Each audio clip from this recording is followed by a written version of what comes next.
My name is Diogo Da Silva, the younger brother and less successful brother to Giovanni Da Silva, who is widely considered to be the greatest player of all time, a Barcelona legend, and an Argentina legend.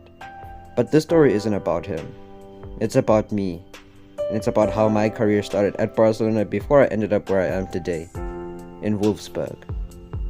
Of course, like any La Masia graduate, you start off, you crack on in the academy, and then you get given chances in the first team. And I took my chances. I took my one and only chance. Because against Real Sociedad, something bad happened. Unfortunately, I got taken down and I wasn't getting up. One goal on debut day it's a great achievement, but to get injured, now that just cancels everything out. I missed out on that match, but of course, thanks to my brother, Barcelona were able to beat Sociedad, but that was the least of everyone's concerns.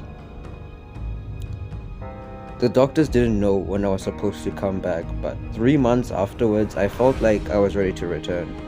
My leg was feeling fine. If anything, it felt better than ever. So I went back to training. I began training with my brother once more. He was the first and only person, one of the only seniors to actually train with me, but I feel like that was expected since he was my brother. But at this point, the world of football still knew my name, but only a few people actually remembered me to be this exciting wonderkid from the Barcelona Academy. While other people, they kind of forgot about me. It's been a while since the fans have seen the number 88 on that board. You could say I was given a trial by fire to be having a return against Atletico Madrid. And much to no one's surprise, I didn't really do well in this game. Atletico Madrid were able to pull ahead with a last-minute winner. I was practically invisible. But maybe that was my fault. I really didn't want to go for 50-50s because I felt scared that if I didn't land properly again, then my career would be over. But I moved on from Atletico and I moved on to Real Madrid. Just before this game, I put in tons of training to get the coach to notice me. Unfortunately, I didn't make the starting 11, but as long as I'm playing, I'm happy. There were glimpses of my talent during the match as I took a few shots against Courtois. Only one shot ended up being truly significant. But I didn't really score any goals or contribute much to this result. We still picked up the win though, and I still showed that I'm still someone special. I get put on the bench once more, this time subbed on for Ferran Torres. And the manager promised me that if I did well here against Wolfsburg in the first leg, then I could probably start in the next more important game, which would probably be the second leg against Wolfsburg. Of course, I was delighted at this opportunity and I made sure to take it. Scored a goal against the German side and gave it that trademark celebration. Unfortunately, I can't tell you the backstory of that celebration right now.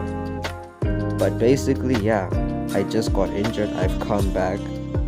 This could mean that my career has taken a good turn, returning from injury, being better than last time. And fans started talking about me, I started seeing myself trend on social media. YouTube already had compilations of my goals, of my skills, and all of that. I was trending on Twitter, gaining followers. Even on Instagram, I was gaining quite the following.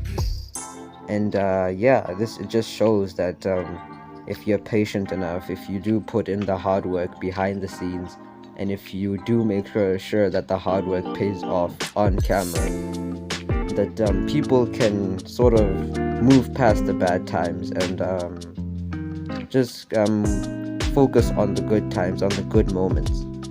I was hoping that this would happen. And I mean, after such a good performance against Wolfsburg, scoring a goal and assisting my brother, Xavi definitely looked happy with me. He definitely made sure to talk to me at the end of the game to tell me that if I keep up such good form, if I keep on impressing and keep just being myself out there, just trying to follow his tactics, then I could see myself becoming a regular starter at Barcelona. So yeah, first leg against Wolfsburg, 2-0. I scored, my brother scored. I assisted, my brother though. So I earned man of the match in that game. Of course, just because of that one match, I wasn't going to be a surefire starter. There were other matches to play. Of course, I did play in those matches, but I decided to skip to the more important part of my career. The first leg against Wolfsburg probably was a curse. I started the game against them in the second leg in Germany. Very, very interesting atmosphere. I scored a goal, but it seems like my knee just wasn't 100% after all. Xavi felt betrayed by this. He transfer listed me, and honestly, I can't blame him because he thought I was 100%. I told him I was 100%, but even I didn't know that my knee was still giving me problems. It was only during a certain amount of time in the match that my knee started to feel weird, but I didn't want to come off because I thought it would just go away. But no, I paid the ultimate price. I got sent to Wolfsburg, the only team in all of Europe that had actual faith in me. This was definitely my last shot. I knew I had to make it count. Because if it wasn't for the Wolfsburg manager, I wouldn't even be here. So, I made a promise to the Wolfsburg fans. I will do my best at this club, and I will try to bring great riches to the club, to bring as many trophies as I could before I would eventually move on.